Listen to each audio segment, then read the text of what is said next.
Hi, kitty cats. We are going to have a chill.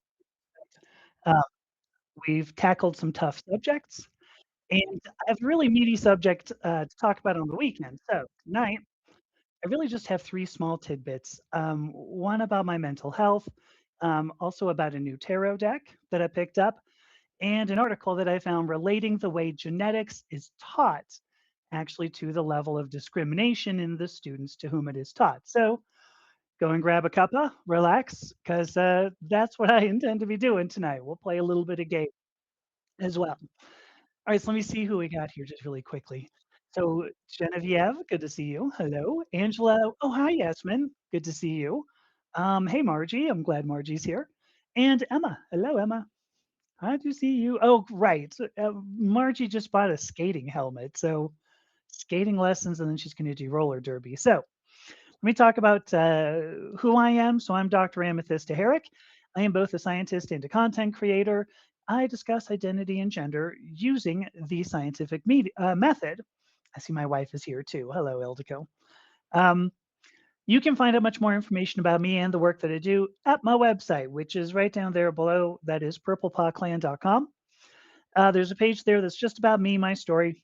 You can find all of the social media networks that I'm on and follow me there. There's a blog page there that you can read the articles that I write. And you can, let me turn this down just a titch. You can also, oops, that went up. There we go. You can also listen to and watch the podcast that I record with very interesting people. Those are in the blog, but then there's also a page there for podcasts. There's also a page for the Discord server. And if you join up, you can be part of the solution by being part of the discussion. Hmm? And finally, I also have a page there, a couple of pages about the hypnotherapy work that I do to help people work through issues with identity and gender. In fact, I spoke to somebody today for a consultation. Woohoo! So if you'd like to support my work, and I hope you do, you can get a subscription at the website, purplepotland.com, for as little as $5 a month. But even if you follow me on the social media networks, like and share what I do, that is beautiful support, and I would thank you for it. If you go to the website too, you can also sign up for my free newsletter that publishes about every 2 weeks. And yeah, that's where you go there.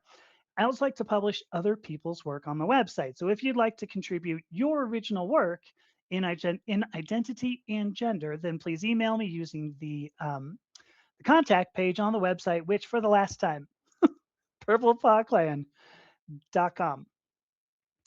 All right. Oh, we also have Liliana. Hello, Liliana. Good to see you. Oh gosh, Margie's derby name is going to be notorious. That's no doubt. Hey, the UI looks a little different on this. Apparently, it updated. Fun. L so I got 3 tidbits, like I said, I wanna go through these tidbits, and then we can play a little bit of the game. Just so you know, if, oh, is my mic messed up? How is this sounding? Um, I have some chamomile tea here. Um, my, because last week you guys said, "Oh, just make sure you get some tea and honey." So I've got my Hi Kitty Cats, talk soon mug here. I'm gonna end up wearing this. Um, I've got, some tea and honey here. All right. We talk about hormones here and my mental health. So I mentioned that I've been struggling emotionally recently, right? I said something, I don't know, a couple of streams back. Um, it's been maybe over the course of like 4 to 6 weeks, and I know I haven't said much about this. Okay, I don't. It's always hard for me to talk about when I'm struggling. Uh, and more, I also try to think about like the rest of you possibly out there having, worse times than I do. So I try to hold on to my emotional issues if necessary, if I can. I recognize entirely, by the way, that this is not the best way to handle it all. Believe it or not, I'm getting my own hypnotherapy as a result. So if you're out there, Sophia, thank you. Um, last week I hit a real low, so it's kind of a bummer. It's a huge bummer to me anyway. I'm gonna tell you all my symptoms, okay? I know that there is a lot of deep-seated trauma that's backing all of this up. Suffice it to say that I wasn't really able to leave the house. I wasn't caring for myself too well. And my wife, who bears all of this with like a saint, if you're out there, honey, and I think you are, uh, thank you. So she said, we should probably find some way to get some offline help, outside help, which I didn't disagree with. So anyway, Thursday rolls around. So Thursday is also when I inject. So when I do my estradiol injections. It was also the first injection in April, and it turns out I started a new bottle of estradiol, and I sent my wife a little message. I said, "At the very least, I should be better with new estrogen, right?" And then that was exactly what happened. It was the weirdest thing, but by Saturday morning, I was feeling so much better, which makes sense because Thursday night, by Saturday morning, it's gonna be peaking, and I was just like, "Wow, I feel 100% better." Now I'm gonna say I didn't really completely understand it. I mean, I did, but I wasn't gonna question it. And I worried actually that it really was just estrogen. Come Monday morning, I'm feeling kinda subdued again. I inject twice a week, Thursday evening, Monday morning. Monday morning comes, I'm like, "Hmm." So I inject, and then I start feeling better, and Tuesday, I'm like, "Ooh," like this morning, I'm like, "Feeling much better." In fact, I went to physical therapy, um, appointment, and I'm just bouncing off the walls. They're just like, "What is wrong with you?" I'm like, "Oh, I just feeling good, woo." Anyway, an interesting little tidbit here is that I actually get my blood drawn tomorrow morning because 'cause I'm seeing my clinic next week, so I'm actually gonna be able to test this theory about whether it was just my hormone levels. I'm gonna tell you, I feel a little sheepish, like as if I should have known, I suppose, that I had a bum bottle of estrogen. My wife says, "Oh, let it go." But it's kinda bugging me still, and it's weird because I think to myself, "Well, why shouldn't I have known this? It seems like I should have known this." So, my point, alright, my point here. When you are not feeling well, let me just say it could certainly be hormonal, especially if you have no internal source of sex hormones, if you're relying on injections. This isn't only about transgender people. There are people who have had accidents. There are people who had a full hysterectomy because of PCOS or endometriosis. There are people who have orchiectomies, whatever. This isn't about transgender people. This is if you don't have an internal source of sex hormones, you should consider this because sex hormones play a huge role in human biochemistry. I'm actually going to talk about this in my little third tidbit. My point is that don't discount that. If you don't feel well, and if you have a person who monitors your hormones, it is definitely well worth talking to them. I wish I had a little, what's the word I'm looking for? I wish I had um, like an at home, kind of an at home thing, estradiol test, right? I wish I could do that, like a blood pressure cuff or something, only it's measuring my estradiol. So an interesting thing. So yeah, so Angela says that's the beauty of daily HRT. It's a steady dosage. It's a good point, and it's something I'm considering. Uh, my clinic also wants to run me down, run me down, wants to ramp my dosage down because I'm coming up on 4 years in July, 4 years on HRT. So, they she wants to start ramping me down, um, and so what I was thinking about, and since Margie's here, I'm thinking about using estradiol enanthate because at the very least, it gets bioavailable much less quickly and it goes away much less quickly. So that's, what I'm hoping. I'm gonna do some modeling, run the model, see how I can get to, serum concentration, serum levels. So I'll see how I can do that. I'm gonna run the models. The Margie showed us all, what was it, about a month ago? And, uh, and then talk to my clinic and go, "What do you what do you think? Can I do this?" So that's cool. So I'm gonna do that, but The daily HRT, yeah, it's tough. Um, I don't know. I'm not sure what I wanna do. If I started on tablets, it's gonna be a really big it seems like it's gonna be a bigger unknown than if I just do new injections, new enanthate, injections. So, I'm thinking about it. Who knows? Um, Angela also says it's good for me to discuss my bad times. I know that everybody is here to help. I am so bad at that. I know that there is like a oh, hi, Amber. I know that there is trauma, whatever. There's something backing this up that I cannot, that I have to hold on to, to my emotions. I can't just go, "Oh, I don't feel well," and talk to somebody. I've gotta hold on to it. I keep hoping that I'm gonna learn how to do this, and, we'll see.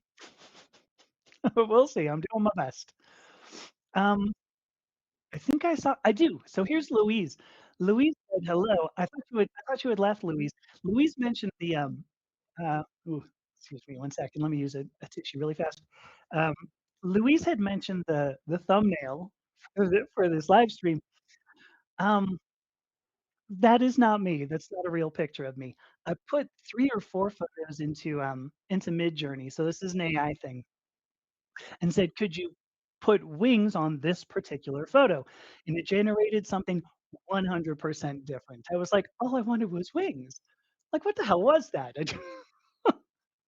But it did make this one, and I was looking at it, I was like, "Oh gosh, that's really beautiful." So, anyway, that was what it is, with the wings and everything. Not actually me, but it does look a lot like me, so oh, I already turned that off. Um,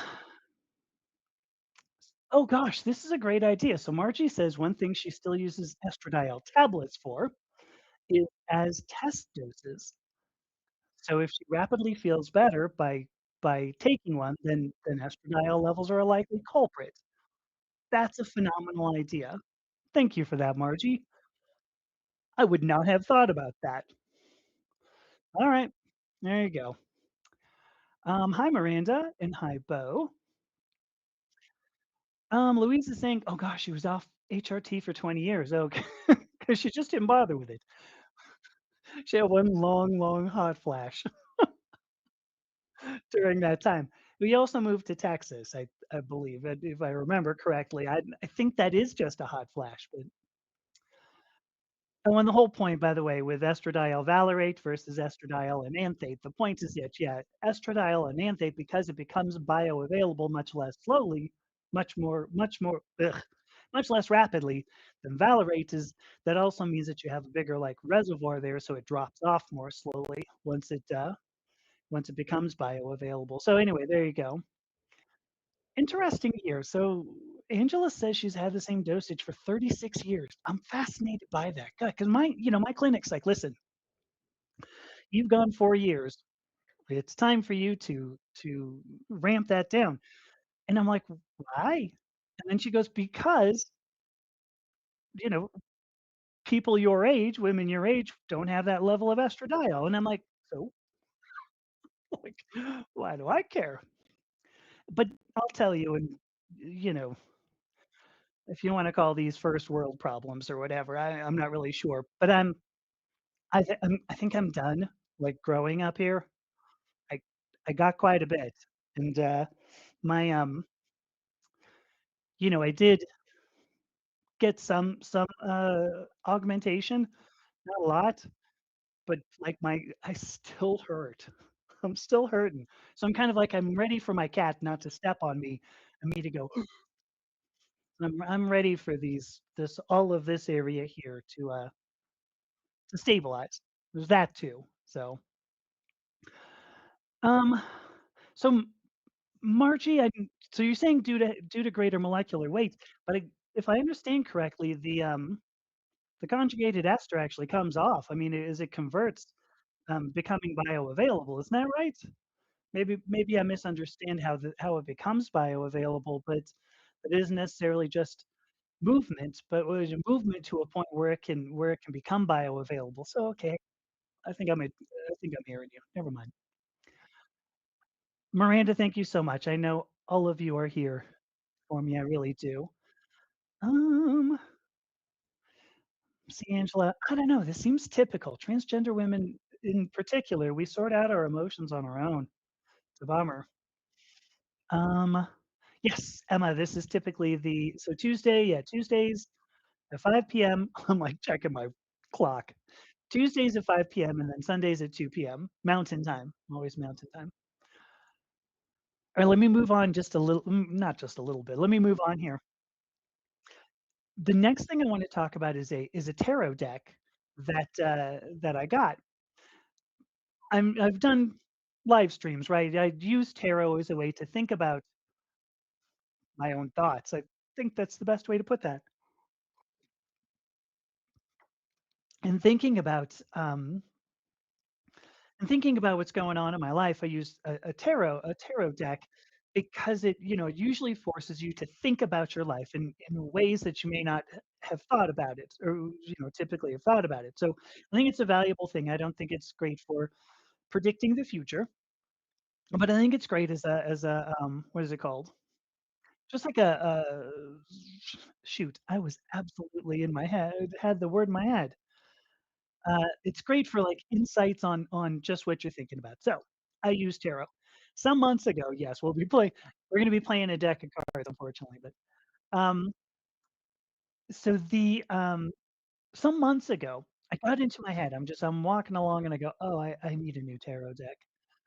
So we do some research, like you do. I do some research and I go, "Oh, okay, I've got a couple of candidates." I narrowed it down to 2, but I am so horrible at committing to, like, a new tarot deck. I wish I could tell you why.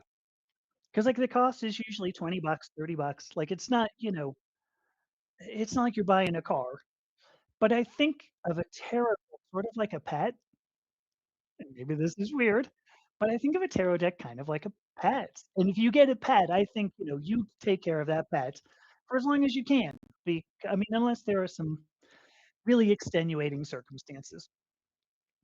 So what I really did, rather than get another deck, was go back to a deck that I've had for about 10 years.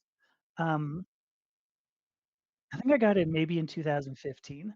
So maybe I've had it for 11 years. Might have even yeah, maybe 2014, but it's been I've had it for a long time. It's called the Druidcraft Tarot, and I have spoken about it, but it's easily my favorite deck or was easily my favorite deck for a really long time, super long time.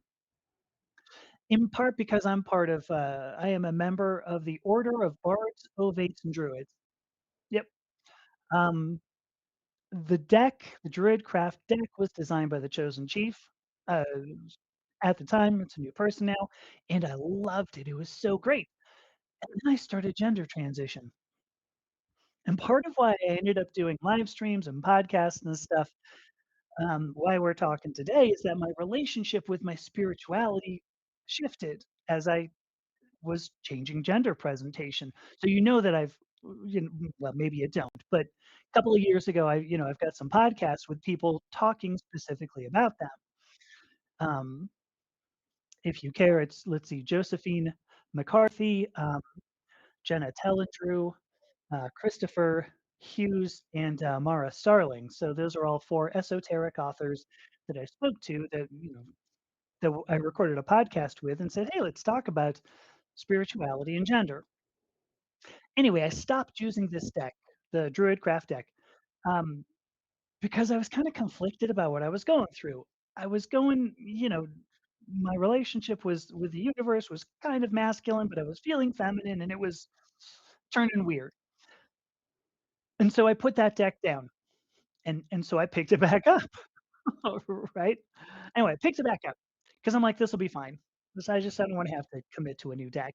So I'm shuffling last week, okay? I'm like, and I do this, I'm just shuffling, and the cards just go like, flip apart in my hands, and one card breaks, like, crack through the middle of it. Ooh, I didn't even realize this would be possible. So it got broken. An interesting tidbit is that it was the 7 of Pentacles.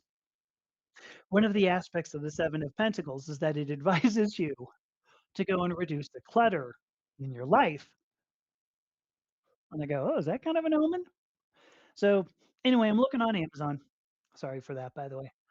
Looking on Amazon because 'cause I'm gonna replace the Druidcraft tarot, which I did. I got a replacement. It's sitting right there, although I haven't used it yet. Because as I'm scrolling through things, they recommended something called the Sacred Sisterhood Tarot. Now, bear in mind, I'm not in the market for a deck, right? I'm just wanna replace my old one, right, my broken one. But I look at this one and it catches my eye. So hang on, I'm pulling it over here. Um, it catches my eye because it really speaks to me, and I wasn't really sure why. So here first of all, let me hold this up. This is what it's called. So the Sacred Sisterhood Tarot for Fierce Women. It is all about there are no masculine figures in this. Total, okay? It is only feminine figures. Did I say total? I meant at all. Only feminine figures, and I thought that was kinda fun. So I'm like, "Well, you know, I'll look at this." So I looked up the artwork on the internet. Okay, the art I've just gotta pop this. Yeah, 7 of Pentacles, the Kondo card, yes. Right. The Marie Kondo card right there. Um, anyway, I looked up the artwork on the internet and I find the artwork for a card called Temperance. Temperance is one of the major arcana cards, and it's about integrating your own conflicts of interest. Um, integration. How about if I leave it at that? I look at the artwork and goddamn if it doesn't have a transgender flag on it. And I went, "Oh, that's it. I gotta order this." So I go and I order it, and I have to say, I mean, obviously, I ordered it because 'cause I'm showing you the box, but I just love this deck. It's really some of the cards are just amazing. I would love to show every single card, but I'm already 20 minutes into this. I'm gonna show 6 of them, though. 6 of my favorites. It turns out they're all major arcana, which is kind of strange. I didn't realize that. I thought I had others, but, um, so Emma asks, "Are these the cards that read your future?" I would not say that they read your future. You can do some really interesting things. Actually, if you were to ask Josephine McCarthy, because she's like, "Yes, they do. They totally do." Um, I am hesitant to say that, but there you go. So I'm gonna show some of these cards just really quickly. This one is the Lovers card. They're all in French, by the way. The only person who's gonna be able to read these are like Anita and Margie, but, not the point. So this one is the Lovers card. So this starts oh, is it gonna focus? Yes? No? Yes? Alright, well, anyway, you'll see it's 2 women. Now, the Lovers isn't necessarily about physical lovers, okay? Um, but it's making a choice and sticking with it, and I loved this. I just went, "Oh, that's beautiful." This one is called Strength. Usually sorry, with the Lovers, usually you have cishet relationship, heteronormative relationship there, so I loved that. I was like, "That's pretty cool." Um, I also really love that, the angel on there is not much of an angel. Oh, I'm struggling doing this. Not really much of an angel. She's also a woman of color, and this stripped a little bit of Christian symbolism out of it, which I liked. Oh, did they name it wrong? Bummer. Alright, here is a card called Strength.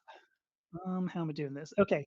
Strength, usually this is a woman who is holding the mouth open on a lion, implies, the ability to to bring together your, rational side and your, sort of animal side, and I thought this was beautiful because it's a little baby there, right? There's a mother caring for a baby. The baby doesn't really have the rational side yet, and so that's what that is. I love that, it's amazing. Um, here is Justice. I don't know that there's much more I need to say about Justice, uh, and I don't know that I need to say a lot more about this. Just a phenomenal card there. You know, women holding their hands up going, "Justice, please." Beautiful. Usually you have a woman with a sword. Sometimes she's blindfolded, sometimes she's not. And, here is gosh, I've only gone through 3 of them. Alright, here's one called Judgment. Um, Usually this has a ton of Christian symbolism on it. That went away because now you've got a woman of color playing a saxophone. Um, it's just great. I love this. And Temperance. This was the card, yeah, the Lemniscate Halo, yes. Um, this is the one that did it for me. Temperance, the non-binary person with the transgender colors on the oops, sorry, with the transgender colors pouring from cup to cup, stunning. I just that sold it. That sold it. And then here is actually really and ultimately my favorite card in the deck.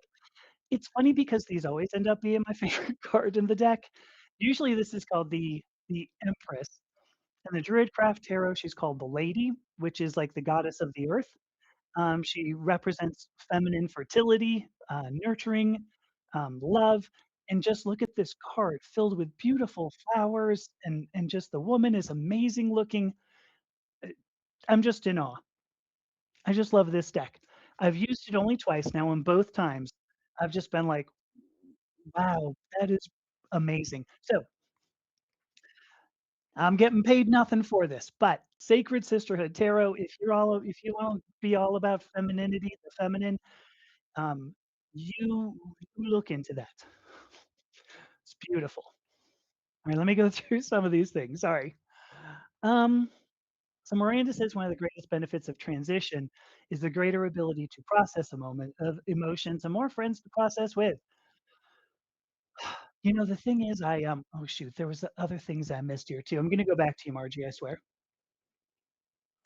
Where was oh no, it's down below. Okay. Um, I definitely am better at processing emotions, that's no doubt. That's been simple to determine. I still struggle with processing them with somebody else. Um, yeah, I there's no doubt that's a benefit, and I'm working on it. I don't know, I'm working on it. Um, Actually, what was the other one? Margie mentioned oh, here we go. This was what I was gonna say. Okay. Um, Margie says that, the estradiol, the conjugated ester is ultimately metabolized off, and that's what I'm saying. Before it's that would be when it's bioavailable. So, yeah, it's harder for it to move around, no doubt. It's gonna have a bigger, um, cross section, as it schmutzes through all of the membranes and stuff. Diffusion's more difficult. So, yeah, even just the Brownian motion is it. So there you go. Liliana, did you write this because this is what I was thinking? Liliana says, "I can't ask for help because I'm too busy trying to help everyone else."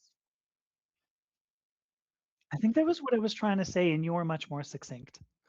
So thank you for that. Um, Believe me, I agree with you. I agree with what Margie says. I wholeheartedly offer my support to you, you fabulous warrior. Um, Let me get back to the, the tarot bits. So tarot is a great tool for personal insights. I think so. Um, uh-oh. Oh. Margie says she gets great sexual satisfaction from nothing these days. That's a bummer. What a bummer. Um, oh gosh, Louise, I thought you did. I'm sorry if I messed it up when I talked about the thumbnail. I thought it was you, and it wasn't. Snorgs, I think was the handle. My apologies. Um, for some reason, I hear that and think of the cards that flying reptiles use, a tarot.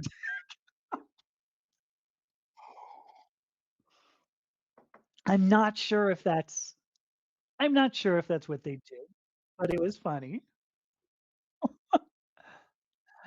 Yes, I do intend to play some games because I wanted to run I got one more thing I wanna talk about. We'll get there.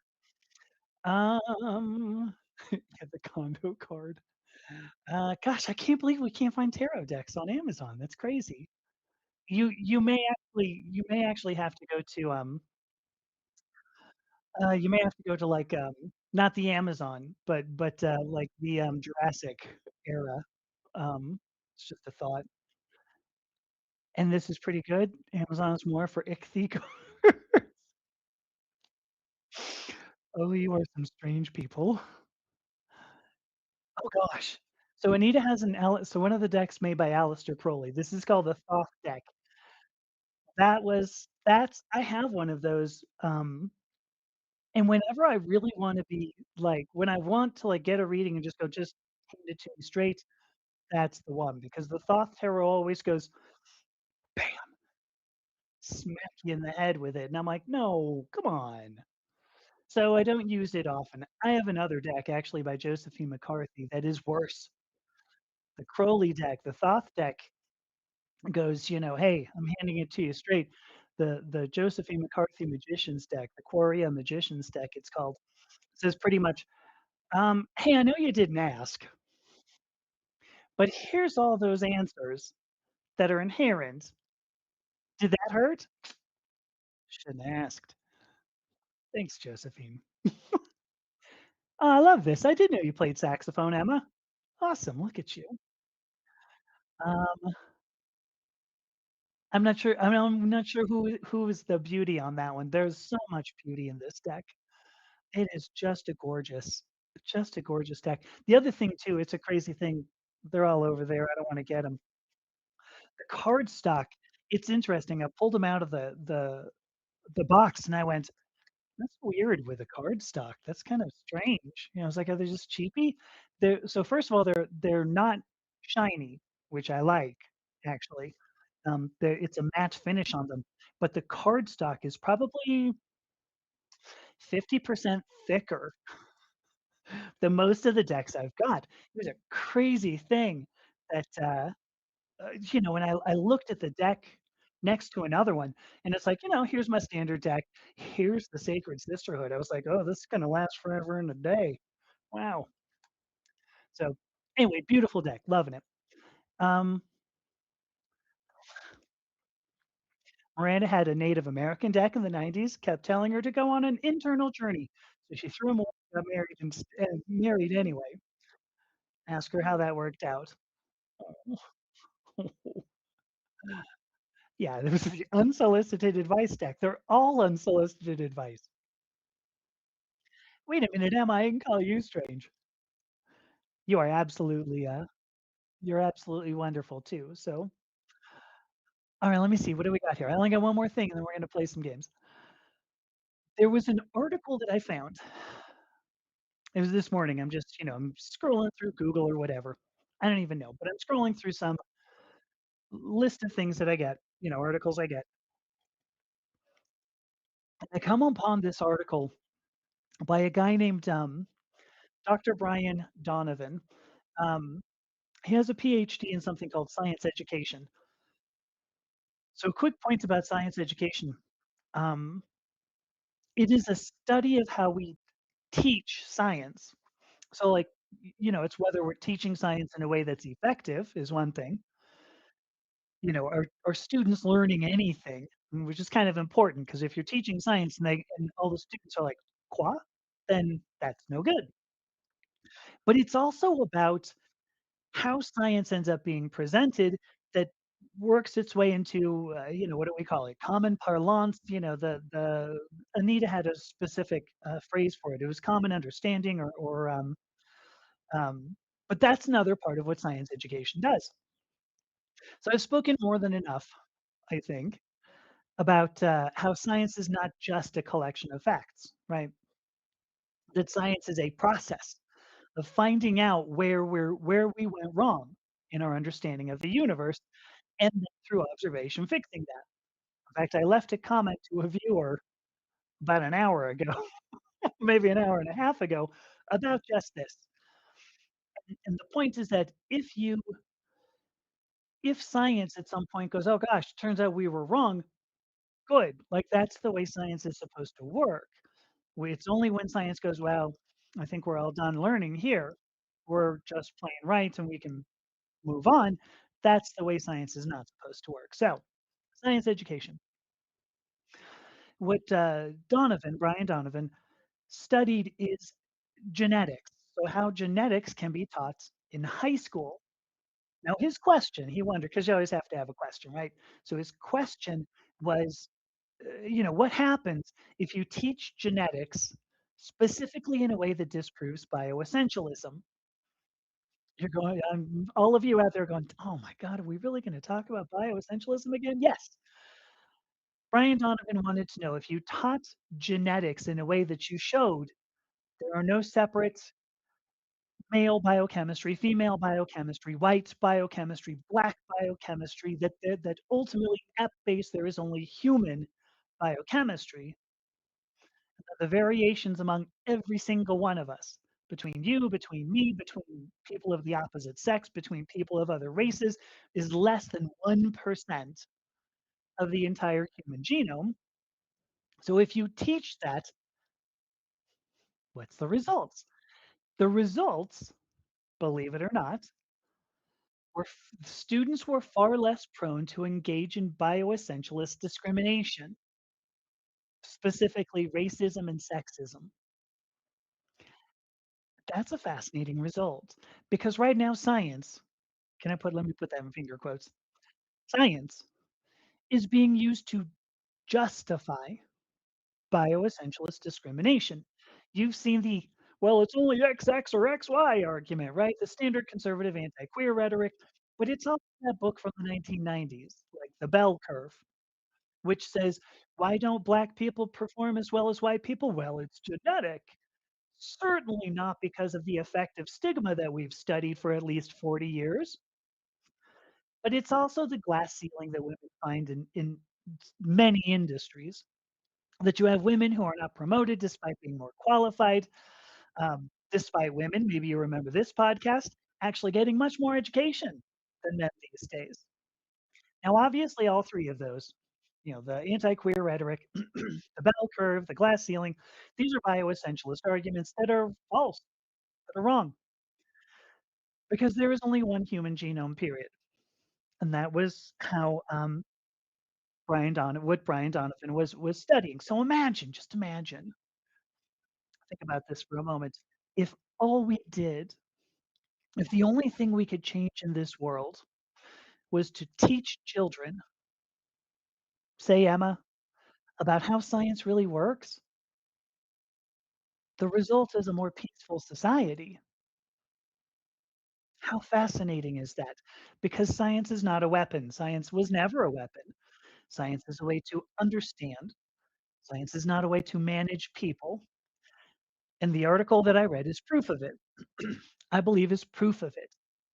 Because if you teach people that bioessentialism is false, they don't have bioessentialist discrimination. This article, it turns out, it was published in Science, which is probably one of the, well, the most, certainly the most, do I want to say prestigious? The most widely read. Science, if you get on the cover of Science, like that's a big deal. So what happened? What happened after publication? This is fascinating. Well, the article was published, and then Trump was elected, and then Doge cut the funding of a couple of things, and Brian Donovan was out of a job. Now, if you wonder whether science and politics mix, hopefully this teaches you the answer is no. Um, I actually reached out to Brian Donovan today. He has yet to reply. So, Brian, call me, okay? Because I'd love to record a podcast with this guy. Um, I will update you if I know more, if anything ever happens. But I love the idea that we have actually studied this, that we can reduce discrimination by teaching people how science really works. And that is beautiful. Um, is it as beautiful as my Sacred Sisterhood tarot? Ooh, it's hard to decide. I'm going to plead the fifth. Let me check some of these comments and then I'll take a break and we'll play a game. Because why not? Woo. Oh, I do agree with this, Luis. Weird is better than strange. My whole city is weird and proud. you know, originally, right, what's his face was called? Um, Lovecraft, right? So H.P. Lovecraft, who was kind of a jerk. So I'm not saying I love everything about this guy. His tales were originally called weird, right? Not horror. They were just weird. What's going on with this? Ah, it seems weird. Um, I do like weird way better than strange. So I'm agreeing with this, Um, strange things you go, weird things you go, "Ooh," and you have to. So anyway, the end with that. Um, you can buy a tub of quark. What is that? What the hell does that mean? Oh gosh, wait a minute. So Miranda says they made quark at work in the 90s, but it wasn't very good. What is that? I have never heard of that. Um, so Angela makes a good point. It's a good point. So Angela says you can prove anything with science depending upon how you analyze the results. You must always study how the data was collected and analyzed to give the results. So science is much of science is actually finding the data. Um, good scientists, and yeah, I'm going to use that phrase. Good scientists are people who make sure that they're acquiring data that um, would actually support the hypothesis that they want to prove. Science is not done where you just go out and you go, "Oh, here's what we think is true," and then you find reasons to support it. What you're supposed to do is observe and then go, "Well, what could this possibly mean?" So part of what you're saying here, Angela, is first of all statistics, right? What do we have? We have lies, damn lies, and statistics. I think is how the how the quote goes. Um, Statistics, yes. If you can murder statistics in almost any way, to say here's what I want to prove, but that's not proof. What that is an analysis. And of course, I'm going to forget the name of the person, but going back to like the 15th or 16th century, right? There was a French philosopher who said, we really want to look at how we're analyzing the data, why we're analyzing the data in a particular way, more so than actually analyzing the data. That was actually the birth of social constructionism, if you were if you were curious. There you go. Um, which obviously carried forward, became a big thing in the 20th century. Maybe you heard there was a book also written by Judith Butler, mentioned social constructionism a few times, and there you go. So, so I don't disagree. Um, and I guess I would say if you end up trying to prove something with science as opposed to showing observations, I think you're doing science wrong. I think you're not doing science, you're doing politics. So I think the Ninth Amendment, I think the Ninth Amendment is it's about the government. I'm trying to remember, but I think it's the one that says that the government doesn't have rights, doesn't it? I don't know. Somebody pull up a Bill of Rights. I love this. Please do that. Margie says she's continuing her anti-bioessentialist political email campaign. You do it. Oh, okay. So quark. Oh gosh. Okay, so quark. You can make quark in the same way as yogurt, but use the cultures from common buttermilk. I never knew that. Woo. Yes. See, here we go. Thank you, Margie. You said it in like 8 words. I took 2 minutes to say it. Good, better scientists actively try to find data that refutes their hypothesis. The only thing we can ever do is prove ourselves wrong. That's the interesting tidbit about science. We can only say, "Well, here's my hypothesis." Okay, that's wrong. If we find one piece of data, it doesn't necessarily support a particular hypothesis. So I love that. Oh, who is doing this? No way. No way is so cheesy. Ugh. And then you press the court before you, so after that it is no way. There are times when I say, "I'm sorry that I know some of you." It's infrequent. Now is not that time. 5 years close. Alright, here's what I'm gonna do. I'm gonna take a break. We'll come back, we'll play some of the fun game. I'm already smelling my son is making, soup. My son is making dinner tonight. We decided that they're gonna make dinner on Tuesdays, we decided. And so they were all excited. They're making, like, split pea soup or something that I'm like, "Wow, I can smell it. My kid's cooking." They grow up so fast. Alright, I'll be back, and, we will do the thing. So stand by, and, I will see you in 5 minutes.